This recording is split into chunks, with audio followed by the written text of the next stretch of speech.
jalur Ishak ini nabi. Dari jalur ini yang nabi cuma satu, Muhammad sallallahu alaihi wasallam. Jadi kalau ada orang semoga Allah melaknat Bani Israel, habis nabi-nabi itu kena laknat. Makanya hati-hati. Semoga Allah melaknat Israel. Israel mana yang kau maksud bro? Kalau Israel Yakub bekak ujungnya nanti. Maksudnya Allah melaknat negara Israel yang sekarang sedang menjajah Palestina. Ini perlu dijelaskan. Nabi Muhammad SAW, anak Abdullah, anak Abdul Muttalib, anak Hashim, anak Abdi Manaf, anak Qusay. Yang disebutkan Nabi sampai kepada datuknya yang paling atas, Adnan. Dari Adnan ini disebutkan lagi ahli sirah dan tarikh sampai kepada Sayyidina Ismail, anak kandung Nabi Ibrahim alaihissalam, dari ibu bernama Hajar. Ternyata Nabi Ibrahim ini punya istri satu lagi namanya Sarah. Sarah ini punya anak namanya Ishak. Itulah mengapa tadi waktu kita sholat subuh yang kita baca tuh dua nabi. Sallaita ala Ibrahim, Allahumma salli ala Sayyidina Muhammad wa ala ali Sayyidina Muhammad kama sallaita ala Ibrahim wa ala ali Ibrahim. Allahumma barik ala Sayyidina Muhammad wa ala ali Sayyidina Muhammad kama barakta ala Sayyidina Ibrahim wa ala ali Sayyidina Ibrahim. Karena tiga nabi-nabi ini, Nabi Muhammad, Nabi Musa, Nabi Isa, nanti bertemu pada titik yang terdekat adalah Nabi Ibrahim alaihissalam. Nabi Ibrahim punya dua cabang. Cabang pertama Ismail turun ke bawah, itulah dia Muhammad sallallahu alaihi wasallam. Yang jalur Nabi Ishak punya anak namanya Yakub. Yakub ini punya dua nama. Nama yang pertama Nabi Yakub, nama lainnya adalah Israel. Jadi anak cucu Nabi Yakub disebut dengan Bani Israel. Saya Abdul Somad, anak cucu saya itu disebut dengan Bani Abdul Somad, Abdul Bani Israel. Jadi gara-gara namanya Bani, artinya anak-anak. Ya Bani, wahai anak-anak, ya Bani Adam, berarti anak cucu Adam. Ini anak cucu Adam semua kan? Kalau ada yang tak mengaku berarti anak cucu monyet, kata Charles Darwin, bukan kata saya. Bani Israel, jadi maksudnya adalah anak cucu Israel. Isra artinya hamba, El Tuhan, Israel hamba Tuhan, bahasa Arabnya Abdullah. Jadi Pak Ustaz, boleh saya kasih nama anak saya Israel? Boleh, riwayat hadis ada namanya Israel, ulama. Tapi sekarang jangan, sedang genting ini. Takutnya tak semua orang ngaji, tak semua orang tahu ini tentang Israel. Nama lain dari Nabi Yakub. Nabi Yakub punya anak yang paling ganteng, namanya Nabi Yusuf. Nabi Yusuf ini punya saudara-saudara. Salah satu nama saudara Nabi Yusuf ini namanya Imran. Imran ini punya anak cucu, cicit ke bawah. Ada dua yang jadi nabi. Satu namanya Nabi Musa, satu namanya Nabi Harun. Nabi Harun ini punya cucu ke bawah, dua jadi nabi, Ilyasa. Kalau saya tanya, tak usah stres, tak usah cemas, karena pertanyaan nanti saya tanya itu saya jawab sendiri. Diam aja lah, nanggung. Nabi Ibrahim punya anak Nabi Ishak. Nabi Ishak punya anak Nabi Yakub. Nabi Yakub itu namanya dua, satu Yakub, satu lagi Israel. Bani Israel berarti anak cucu Nabi Yakub. Nabi Yakub ini punya anak Nabi Yusuf. Nabi Yusuf ini punya saudara-saudara. Salah satu saudara Nabi Yusuf ini namanya Imran. Imran ini punya anak cucu, itulah dia Nabi Musa dan Nabi Harun. Nabi Harun ini punya keturunan, itulah dia Ilyas dan Ilyasa. Nabi Yusuf ini punya saudara. Salah satu saudara Nabi Yusuf itu namanya Bunyamin. Bunyamin ini, itu makanya mereka pakai nama ini Bunyamin. Bunyamin Netanyahu. Bunyamin itu punya anak cucu, ada juga yang jadi nabi, namanya Nabi Yunus. Lalu kemudian saudara Nabi Yusuf ini salah satunya namanya Yahuda, atau disebut juga Yahuza. Cucu cicit dari Yahuza ini itu disebut dengan Yahudi. Di antara keturunannya Yahuza ini adalah Daud. Daud punya anak namanya Sulaiman. Jadi di antara cucu cicit ini yang paling besar jadi raja namanya Daud. Dalam referensi barat disebut dengan King David. King David artinya Nabi Daud. Punya anak, itulah dia King Solomon. Itulah dia Nabi Sulaiman. Bahkan ada penulis Indonesia katanya kerajaan Nabi Sulaiman ini sampai ke Yogyakarta. Itulah Sleman. Cucu cicit keturunan Nabi Sulaiman ini turun ke bawah, itulah dia Zakaria. Zakaria punya anak namanya Yahya. Zakaria ini punya istri, istrinya ini punya saudara perempuan namanya Hannah. Hannah ini punya suami namanya Imran. Imran ini istrinya Hannah, suaminya Imran, punya anak perempuan namanya Maryam. Maryam punya anak laki-laki namanya Isa. Maka disebut surat itu dengan surat Ali Imran. Imran punya istri Hannah, punya anak Maryam, Maryam punya anak Isa. Makanya nabi-nabi. Tidak semua yang disebut Israel itu sama. Dari jalur Ishak ini, dari jalur ini yang Nabi cuma satu, Muhammad Sallallahu Alaihi Wasallam. Jadi kalau ada orang, semoga Allah melaknat Bani Israel, habislah Nabi-Nabi itu kena laknat. Makanya hati-hati. Semoga Allah melaknat Israel. Israel mana yang kau maksud bro? Kalau Israel Yakub, bekak ujung kau nanti. Maksudnya Allah melaknat negara Israel yang sekarang sedang menjajah Palestina. Ini perlu dijelaskan, dan ini tak bisa dijelaskan dalam takbir akbar. Ini dijelaskan dalam ngaji subuh. Nah, kalau untuk takbir akbar di stadion Tanah Lapang, tapi kalau untuk ngaji subuh itu hanya bisa di masjid Bukit Indah Sukajadi. Jangan kemana-mana, kita teruskan yang sakit. Dah jelas tentang Bani Israel, udah jelas? Dah, kalau tak jelas nanti diulang lagi. Saya ini Pak Ustaz sebut Nabi-Nabi ini berkunang-kunang kepala saya. Memang kalau belum sarapan begitu memang. Nanti udah sarapan diulang tadi. Udah masuk lontong sayur, ketupat apa. Oh ya baru agak paham. Alhamdulillah. Nah, macam mana sifat-sifat anak cucu Israel tadi? Nah, itulah disebutkan dalam Al-Quran. Kita bisa tahu sifatnya dari 4. Pertama, Nabi Yusuf dan saudara-saudaranya. Kedua, Nabi Ibrahim. Yang ketiga, Pertama, Nabi Yusuf bersama saudara-saudaranya. Yang kedua, Nabi Musa dalam perjalanannya bersama Bani Israel. Yang ketiga, Nabi Isa. Yang keempat, Nabi Muhammad Sallallahu Alaihi Wasallam. Pertama kita bahas bagaimana Bani Israel bersama Nabi Yusuf. Waja'u ala qamisihi bidamin kadhib.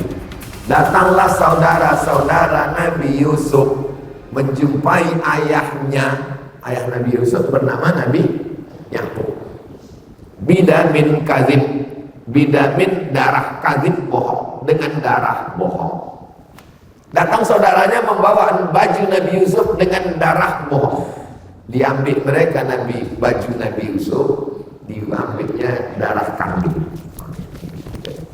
Habis itu dibilangnya ke ayah, ya adik udah dimakan serigala. Jadi apalah, ini contoh kejahatan Bani Israel. Apalah kejahatan dia? Membohongi ayah kandung, membuang saudara kandung. Jadi orang kalau baca Quran, apa yang terjadi sekarang? Oh, sedang ayah kandung kandungnya Nabi aja dibohonginya, apalagi PBB. Jadi kalau ada orang berikut ini perjanjian dengan Israel, tidak mungkin mereka berdusta, mereka adalah bangsa. Baca Quran, ayah kandungnya aja Nabi Yakub dibohonginya, apalagi lah perjanjian. Bodoh. Ini orang kalau baca Quran paham dia. Kenapa dibuangnya Nabi Yusuf ini ke dalam sumur? Gara-gara Nabi Yusuf cerita ke ayahnya, inni ara fil manam inni ra'aitu ahada asyara kaukaba, inni ra'aitu ahada asyara, aku melihat 11 kaukaba. Kaukaba bintang, wasyamsa wal qamar, matahari dan bulan. 11 bintang, matahari dan bulan. Itulah yang dinyanyikan dulu dalam sebuah lagu nasyid. 11 bintang matahari bersujud padaku. Tak ada apa saya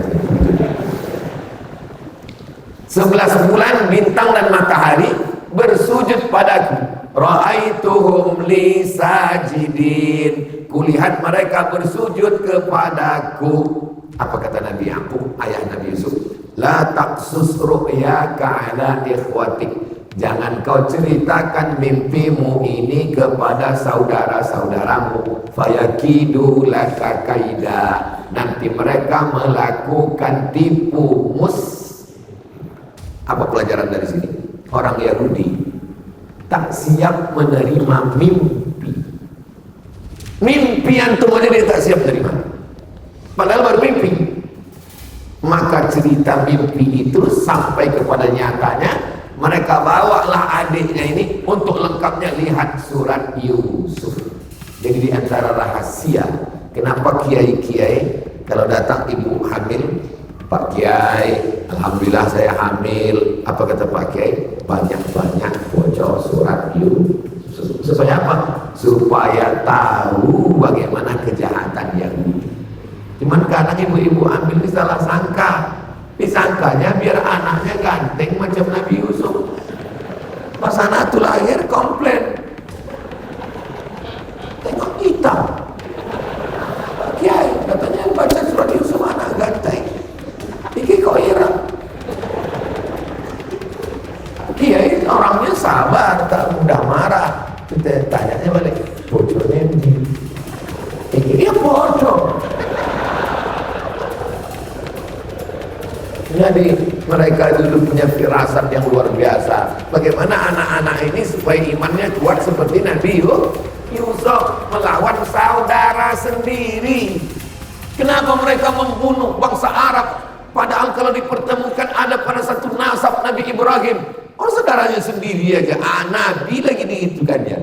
Apalagi lah bangsa Palestina. Jadi orang kalau baca Quran, itu jangan Israel.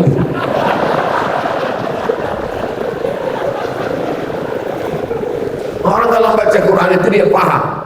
Kalau dia sudah paham, dia sudah bisa bilang, oh itu dah alhamdulillah. Kenapa? Kita ini sekarang perlu memahamkan umat yang tidak paham. Nah, ini tentang ulang. Itu bisa pada Nabi Yusuf. Nabi yang kedua, Nabi Musa. Itulah tadi imam kita membaca. Dibacanya kita baca. Silakan buka Qurannya. Wa irnajainakum min ali fir'aun, ketika kami menyelamatkan kamu hai orang Israel Yahudi yang ada di Mesir. Dari siapa? Dari Fir'aun. Karena waktu itu Fir'aun yasumunakum su'al azab, karena Fir'aun saat itu mengazab kamu dengan azab yang paling mengerikan. Yuzabbihuna abna'akum, anak laki-laki disembelih. Wa yastahyuna nisa'akum, anak perempuan dibiarkan. Wa fi dzalikum bala'un min rabbikum 'azim, dan itu adalah ujian dari Allah yang sangat besar. Diselamatkan Allah Bani Israel. Apa balasan mereka kepada Nabi Musa alaihissalam? Ya Musa, lan nu'mina laka hatta narallaha jahrah. wahai Musa, kami tak mau percaya kepada engkau sebelum engkau tunjukkan Tuhan itu jahrah, secara nyata. Mana Tuhan itu Musa? Mana? Bani Israel, Nabi Musa jadi gitu kan ya. Lan nu'mina laka hatta narallaha jahrah. Kami tak percaya kepada kau Musa sebelum kami melihat Tuhan itu secara nyata. Makanya saya tak pernah mengamuk kepada haters and buzzers yang menyerang di medsos. Mana pernah saya marah. Kenapa? Karena akunnya fake semua. Tidak jantan seperti Bani Israel. Bani Israel itu jantan, tegak berdiri. Apa sama? Belum pernah lagi. Kalau ada sini lagi musibah. Membaca perjalanan Nabi Musa bersama Bani Israel mendatangkan kesabaran bagi para dai. Tapi Nabi Musa tak meninggalkan mereka. Dibawa Nabi Musa dari Mesir ke Palestina. Jumlahnya 600.000 orang. Jadi jangan 2 kali jamaah haji Indonesia. Jadi yang kalian bayangkan Nabi Musa bawa nyebrang itu cuma 3 orang. Itu nyebrang jalan. 600.000 orang. Sampai di tengah. Apa balasan Allah untuk mereka? Wa dhallalna 'alaikumul ghamama. Kami datangkan awan dari atas. Itu kan ayat yang kita baca tadi. Wa dhallalna 'alaikumul ghamama. Panas Musa. Cuma Nabi Musa panas betul, tak ada pokok kayu. Doa Nabi Musa. Diturunkan Allah awan. Wa dhallalna 'alaikumul ghamama. Sejuk. Makan Nabi Musa. Wa anzalna 'alaikumul manna wassalwa. Kami turunkan makanan dari surga. Nama makanan yang manna dan salwa. Sekarang banyak pula jamaah kasih nama anak manna wassalwa. Nah, habis dimakan orang. Apa balasan orang Bani Israel Yahudi? Beda Yahudi sama Bani Israel, Pak Ustaz.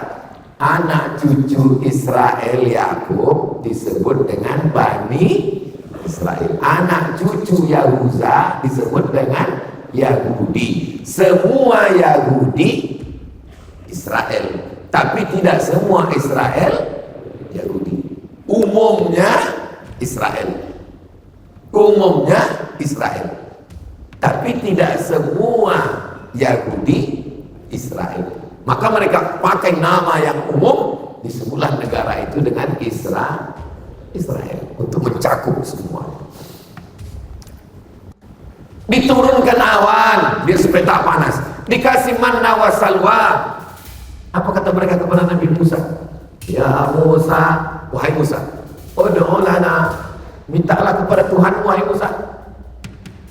Mimma yukhrijul ardh, yang dikeluarkan bumi, mimbaqliha, sayur-sayur, wa qissaiha, kisah itu bentuknya macam timun, tapi bukan timun, macam timun. Wa fumiha, bawang merah, wa adasiha, kacang adas, wa basaliha, bawang putih, wa fumiha, bawang putih, wa adasiha, kacang adas, wa basaliha, bawang merah. Apa kata Allah menegur mereka? Atas tabiluna alladhi wa'adana billadhi huwa khair. Kalian sudah dikasih makanan terbaik dari surga, kenapa pula kalian minta makanan adna yang kualitasnya rendah, tak ada apa-apa? Begitulah perjalanan. Jadi berkawan sama Yahudi ini, Nabi Musa berkawan sama Yahudi ini waktu dari Mesir ke Palestina. Kalau bahasa Melayunya, diletak di belakang menado, diletak di depan begitu. Suruh dia di depan, kita di belakang, sifatnya gitu. Kita di depan, dia di belakang, ditanduknya kita. Jadi kalau ada kawan di Batam ini begini, nah ini otak-otak Yahudi. Lalu kemudian perjalanan pun berlanjut. Nabi Musa naik ke atas bukit Tursina. Kami naik ke atas bukit Tursina ini jam 12 malam. Sampai ke atas, sholat subuh di atas. Banyak ketemu Yahudi. Ini ke matahari di atas. Ada sinagog di atas. Panjang umur sehat badan, nanti kita pergi ke Mesir, naik ke bukit Tursina di atas. Ongkos tanggung masing-masing. Apa yang dilakukan mereka? Mereka buat di bawah Bukit Tursina itu patung lembu Samiri. Yang ditugaskan Nabi Musa di bawah Nabi Harun. Harun, aku mau naik ke atas, kau jaga di bawah ya. Turun ke bawah, terkejut Nabi Musa. Ittikhadhikumul ijla, kamu sudah menjadikan patung lembu, kamu sembah patung lembu. Fatubu ila barikum, bertobatlah kalian kepada Allah. Faqtulu anfusakum, bunuhlah diri kamu. Fataba alaikum, Allah menerima taubat kamu. Nabi Musa menarik jenggot Nabi Harun. Kenapa kau biarkan mereka menyembah patung anak lembu ini, wahai Harun? Apa kata Nabi Harun? Ya bena umma, wahai anak emakku. Ya bena umma, wahai anak emakku. Innal qauma stad'afuni, mereka menekan aku. Wa kadu yaqtulunani, mereka hampir membunuh aku. Nabi Harun mau dibunuh, Nabi Musa ke atas sebentar mereka lawan, dibuatkan pula patung anak lembu. Dalam bahasa kitanya dari sifat-sifat tadi apa? Satu kata, degil. Lalu kemudian perjalanan dilanjutkan. Nabi Musa tidak meninggalkan mereka, tetap melanjutkan perjalanan. Sampai di tengah perjalanan nampak kaum paganisme, penyembah berhala. Apa kata Nabi Musa? Dia tengok penyembah berhala. Menengok penyembah berhala itu apa kata Bani Israel? Ya Musa ij'al lana ilahan kama lahum alihah. Wahai Musa, buatkan kami Tuhan sebagaimana Tuhan mereka. Ayah membaca Quran, untuk tak saya banting Quran, na'udzubillah. Saking geramnya tengok. Dimintanya buatkan kami patung Tuhan macam mereka, sebagaimana mereka punya Tuhan, buatkan kami Tuhan. Nabi Musa punya kesabaran yang luar biasa, tapi malam tak dapat ditolak. Nabi Musa tidak sampai ke Palestina, meninggal di gurun Sahara. Yang menyampaikan, membawa ke sana murid Nabi Isa, namanya Yusha bin Nun, yang dikenal nama Yusha, bahasa Arabnya Yusha. Joshua, tulisan Inggris. Bani Israel dengan Nabi Yusuf sudah, Bani Israel dengan Nabi Musa sudah. Sekarang bagaimana dengan perlakuan mereka kepada Nabi Isa?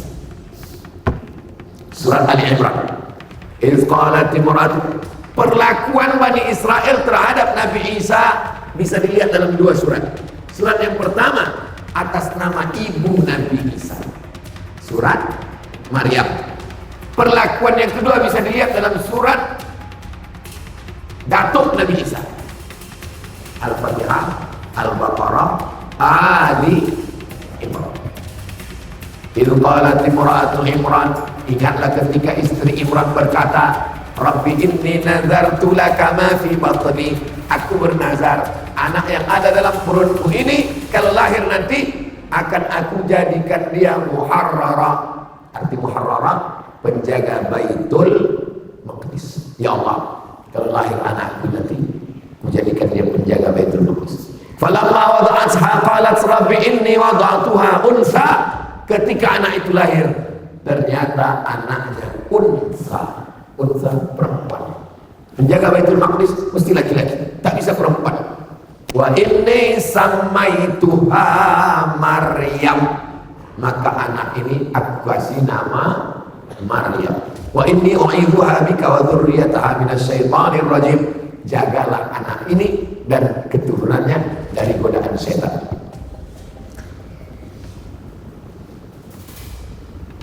Inni samaitu Maryam wa inni u'idzuha bika wa dzurriyyataha minasyaitonir rajim fataqabbalaha rabbuha biqabulin hasanin wa anbataha nabatan hasana fakaffalaha Zakaria. Anak itu diasuh oleh Zakaria karena Imran meninggal, Maryam anak yatim dijaga oleh Zakaria. Diletakkan satu tempat namanya mihrab. Kullama dakhala 'alaiha Zakaria al-mihrab, setiap kali Zakaria masuk ke dalam mihrab, wajada indaha rizqa, ditengoknya banyak buah-buahan, makanan. Musim dingin, musim panas ada makanan khusus.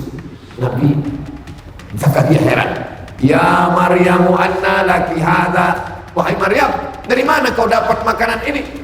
Qalat, Maryam berkata, innallaha yarzuqu man yasha'u bighairi hisab. Allah kalau sudah mau memberi rezeki, tak ada yang bisa menduga-duganya. Ini datang dari Allah. Allah sudah mengkhususkan Maryam dari sejak dalam kandungan ibunya, anak yang suci bersih Nabi Isa. Lalu kemudian dia pun hamil, mengandung anak.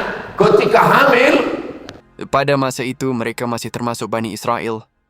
datanglah fitnah orang Yahudi. Apa kata orang Yahudi?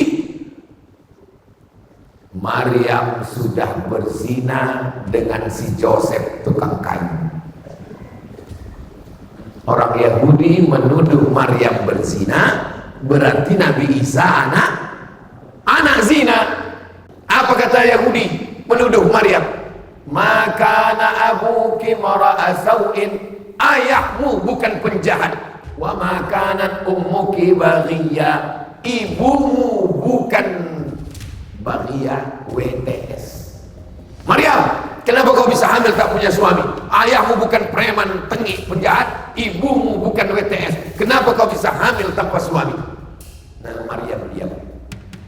Wa asyarat ilaih, dia hanya menunjuk bayinya Isa yang baru lahir, ditunjuknya gitu. Ini bukti kalau Yahudi ngomong ngedek kita, maka jawabannya adalah di fa'asyarat ilaih, dia hanya menunjuk anaknya. Makin marahlah Yahudi tadi. Apa kata mereka? Kaifa nukallimu man kana fil mahdi sabiyya. Bagaimana kami mau bicara dengan anak bayi yang belum bisa bicara, wahai Maryam? Maryam diam. Akhirnya mereka pun kembali meninggalkan Maryam dalam keadaan baru saja melahirkan anak. Bagaimana cara Allah menyelamatkan Maryam dan anaknya? Wa huzzi ilaiki bi jiz'in nakhlati. Wahai Maryam, goncangkan pundakmu ke pangkal pokok kurma, tusaqit alaiki rutaban janiyya, akan gugur buah kurma. Itulah maka anak kecil yang baru lahir dikasih. Ustaz Somad, ini ada kurma. Kalau punyakan anak saya, namanya mana anaknya, tengok udah taman SD.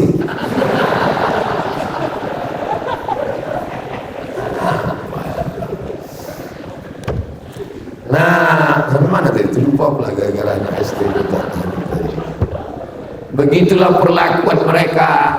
Nabi Isa ini berdakwah Nabi Isa, jumpalah sama Yahudi.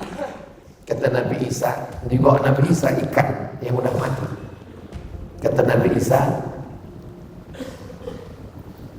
kenapa ikan ini, kata Nabi Isa, ikan asin, kenapa ikan ini busuk?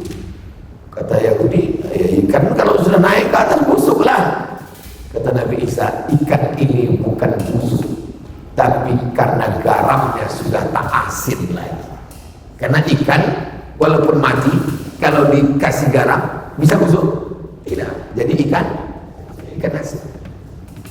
Maksud Nabi Isa menyindir mereka, kenapa Bani Israel ini rusak? Karena garamnya sudah tak asin lagi. Yang dimaksud dengan garamnya itu adalah ulama. Karena ulamanya tak baik, maka ikan busuk. Jadi kalau nampak umat ini mulai mengalami pembusukan, seperti ucapan Nabi Isa, karena garamnya sudah tak asin lagi. Mudah-mudahan garam kita tetap asin. Tersinggung mereka, marah dengan Nabi Isa. Itu asal muasal mereka sakit hati dengan Nabi Isa. Lalu kemudian mereka ada kurban mereka pakai burung merpati. Kurbannya tidak pakai lembu, pakai sapi, pakai kerbau, pakai burung merpati. Pendeta-pendeta Yahudi ini beternak burung merpati, dibuatnya kurban setahun 2 kali. Biar supaya apa? Biar bisa jualan bulu merpati. Marah Nabi Isa kritik. Apa ini kalian bisniskan ini? Kalian jadikan agama ini sebagai materi uang. Akhirnya mereka marah, tersinggung dengan Nabi Isa. Bersekongkollah orang Yahudi dengan penguasa Romawi, mencari murid Nabi Isa untuk menunjukkan mana persembunyian Nabi Isa. Murid-murid Nabi Isa solid. Wa idh qala Isa ibn Maryam lil hawariyin, ketika Nabi Isa berkata kepada murid-muridnya Hawariyin, man ansari ilallah, siapa yang akan menolong aku menegakkan agama Allah. Qala al-hawariyun, murid Nabi Isa berkata, nahnu ansarullah, kami akan menolong. Tapi rupanya di antara muridnya ada satu pengkhianat, namanya Yudas Iskariot. Ditunjukkannya persembunyian Nabi Isa. Dia dapat 300 keping uang emas. Bersekongkol antara tokoh agama Yahudi dengan tokoh politik Romawi mau menangkap Nabi Isa. Pengkhianat 3, pengkhianat politik Romawi, tokoh agama Yahudi berkoalisi 3 untuk menangkap Nabi Isa alaihissalam. Turun mukjizat. Wa ma qataluhu, mereka tak berhasil membunuh Nabi Isa. Wa ma salabuhu, mereka tak berhasil menyalib Nabi Isa. Walakin syubbiha lahum, ada satu orang laki-laki yang diserupakan wajahnya. Itulah yang murid pengkhianat, namanya Yudas Iskariot. Makanya jangan jadi pengkhianat, nanti kau kena salib. Lalu di mana Nabi Isa? Dan turunnya Nabi Isa alaihissalam termasuk tanda kiamat kubra. Barrafa'ahullah, dia diangkat oleh Allah Subhanahu wa taala. Menurut Ahlus Sunnah wal Jamaah, sebelum hari kiamat dia akan turun sekali lagi, bukan membawa agama yang baru, tapi mengikut syariat Nabi Muhammad sallallahu alaihi wasallam. Maka di antara tanda-tanda kiamat kubra adalah turunnya Nabi Isa, turunnya Al-Mahdi, turunnya Nabi Isa, turunnya Dajjal. Maka itu semua adalah di antara tanda kiamat kubra. Ini tentang perlakuan mereka kepada Nabi Yusuf sudah, kepada Nabi Musa sudah, kepada Nabi Isa sudah, sekarang kepada Nabi Muhammad sallallahu alaihi. Datanglah Abu Thalib membawa Nabi Muhammad berdagang. Panas, nampak mereka ada satu rumah gereja tua, bernaung mereka di bawah atapnya. Tak lama keluar pendeta dari dalam. Nama pendeta itu Bahira. Bahira tak pernah keluar, makanan dikirim, pakaiannya dicucikan orang, karena dia di dalam tempat ibadah saja. Tapi hari itu dia keluar, ditengoknya. Dia bertanya ke Abu Thalib, "Man hadha? Siapa ini?" Kata Abu Thalib, "Ibni, ini anakku." Kata Bahira, "Kalau betul kitab yang kubaca, anak ini anak yatim. Ayahnya sudah meninggal ketika dia dalam perut ibunya 2 bulan." Tersenyum Abu Thalib, "Ini memang bukan anakku, ini anak saudara." Dan kita memang biasa, saya bawa ponakan saya, ditanya orang, "Ini anak Ustaz?" "Iya, anak saya." Apakah saya bohong? Tidak, karena keponakan itu sudah macam anak. Abu Thalib terkejut, "Dari mana kau tahu ini bukan anakku?" Karena dalam kitab suci kami disebutkan bahwa Nabi akhir zaman, anak yatim, ayahnya sudah meninggal ketika dia 2 bulan dalam perut ibunya. Dan ada 2 tanda lagi, ku tengok dari tadi ada awan yang menaungi dia sehingga dia tak kepanasan, dan kulihat pokok kayu dan batu bersimpul sujud kepadanya. Jangan bawa dia ke Syam, karena di sana banyak Yahudi, aku khawatir mereka akan membunuh dia nanti. Loh, kenapa dibunuhnya? Karena Nabi terakhir yang mereka tunggu-tunggu itu menurut mereka dari keturunan Ishak. Ternyata ini dari keturunan jelas. Namun saat kebenaran datang, mereka justru membangkang. Falamma ja'ahum ma arafu kafaru bih. Ketika sudah datang Nabi yang mereka kenal, mereka justru ingkar kepadanya. Kenapa mereka ingkar padahal mereka sudah kenal?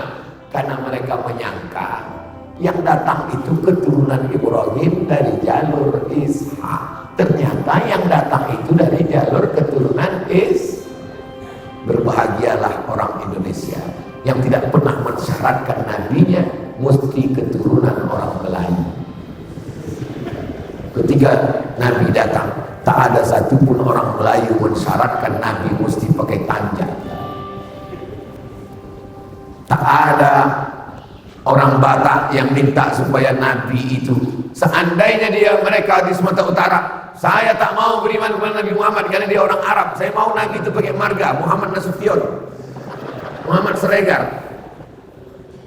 semuanya bersyahadat asyhadu an la ilaha illallah wa asyhadu anna muhammadan rasulullah. Yahudi tak mau menerima, walaupun ada beberapa yang menerima di Madinah. Ada namanya Husain, ditengoknya Nabi Muhammad bersyahadat dia. Yahudi pertama yang bersyahadat ketika Nabi sampai ke Madinah namanya Husain. Di lubang Nabi namanya Abdullah bin Salam.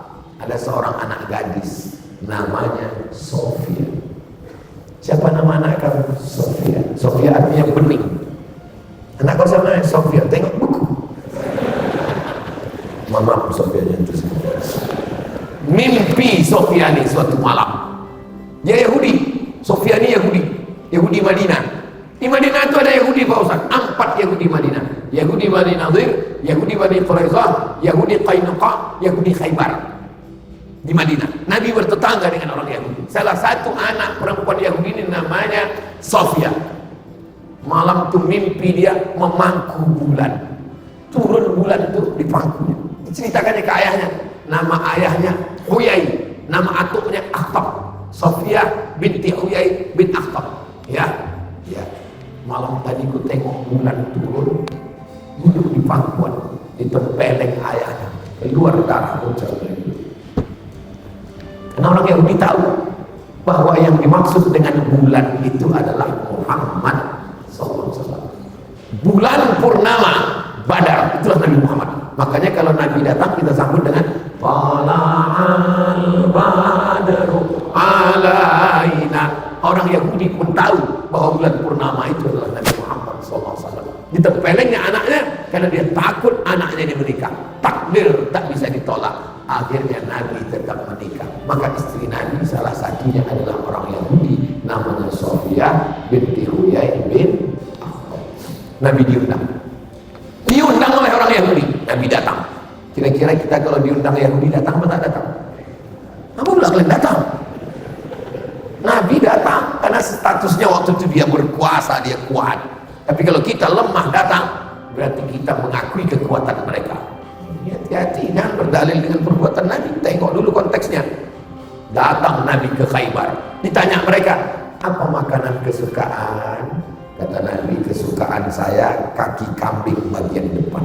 Kita biasanya kalau tamu kita tanya, mau kita suguhkan makanan kesukaannya. Rupanya ditanamkan mereka racun paling banyak di kaki kambing bagian depan. Mau mereka bunuh Nabi Muhammad SAW. Begitu sampai makanan itu masuk ke mulut Nabi, langsung Jibril kasih tahu, sempat ada setetes masuk ke dalam. Hikmahnya Nabi meninggal sebagai syahid, mati syahid.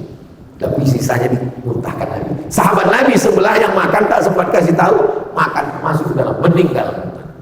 Ditangkap perempuan yang Yahudi yang membagi racun itu. Kenapa kau racun Muhammad? Apa jawab dia? Aku mau ngetes dia Nabi asli atau Nabi palsu. Memang lawan ya.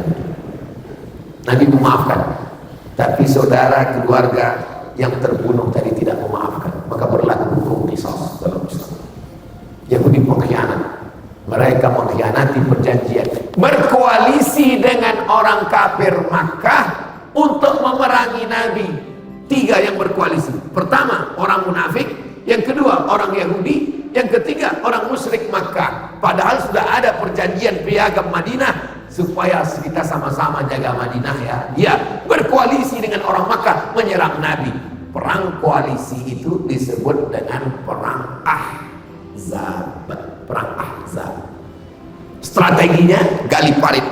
Yang punya strategi namanya Salman Al-Farisi. Kata Salman, kita gali parit. Maka perang itu disebut dengan perang parit, perang Khandaq, supaya kuda tak bisa melompati parit. Disebut dengan perang Ahzab karena perang koalisi partai-partai, partai musyrik, partai munafik, partai Yahudi untuk menyerang Nabi Muhammad SAW. Akhirnya mereka terusir dari kota Al-Madinah Al-Munawwarah. Makanya ketika presiden pertama Israel berdiri, apa kata dia? Ditariknya nafasnya. Aku mencium bau kakekku di Madinah. Apa maksudnya? Nanti kalau Israel berkuasa, dia akan mengambil kota Madinah. Bukan sembarangan. karena dia anggap Nabi Muhammad mengambil, padahal mereka ingkar perjanjian. Ini mesti diluruskan. Jadi jangan bayangkan Nabi Muhammad datang bawa pedang ke kota Madinah, semua Yahudi pancung kepalanya. Tidak begitu. Baca sejarah baik-baik. Mereka tempat bertetangga selama 2 tahun. Setelah itu mereka melakukan pengkhianatan, akhirnya terusir dari kota Al-Madinah Al-Munawwarah. Falamma ja'ahum ma'arafu kafarubi. Ketika Nabi yang sudah mereka kenal itu datang, mereka ingkar. Dan mereka itu kalau datang Nabi tak sesuai dengan keinginan mereka, fariqan kadzabtum wa fariqan taqtulun. Sebagiannya kamu dustakan dan sebagiannya kamu bunuh. Percobaan pembunuhan mereka lakukan kepada Nabi beberapa kali. Mereka curi rambut Nabi. Rambut Nabi dicuri. Mereka simpul dalam 11 simpul tadi, mereka masukkan ke dalam sumur, mereka sihir. Karena Yahudi di antara hobinya adalah sihir. Jadi kalau ada orang di Batam nih suka sihir, berdukun-dukun, itu ada otak-otak Yahudi sih. Maka turunlah 11 ayat untuk membuka 11 simpul tadi. Datang Jibril kasih tahu, ini rambut Nabi sedang dicuri. Mereka simpul dalam 11 simpul tadi, mereka masukkan ke dalam sumur. Turun 11 ayat. Qul a'udzu birabbil falaq min syarri ma khalaq wa min syarri ghasiqin idza waqab wa min syarri naffatsati fil 'uqad wa min syarri hasidin idza hasad. Qul a'udzu birabbin nas, malikin nas, ilahin nas, min syarri waswasil khannas alladzi yuwaswisu fi sudurin nas minal jinnati. Itu 11 ayat pembuka simpul buhul-buhul tali sihir, dibacakan, dihembuskan ke air, ditiupkan ke wajah. Oh, Pak Ustadz, kemarin waktu saya bacakan 11 ayat itu malah ketawa yang disihir itu. Masa setan ngusir setan? Rupanya bukan salah ayatnya, salah yang baca. Yang baca itu ulahnya cuma setan juga. Lalu kemudian bagaimana perlakuan mereka sampai akhirnya begitulah perlakuan Yahudi kepada Nabi Yusuf, Nabi Musa, Nabi Isa, Nabi Muhammad sallallahu alaihi wasallam. Yang dilihat Allah bukan keturunan dan namanya, tapi sifat dan perbuatannya.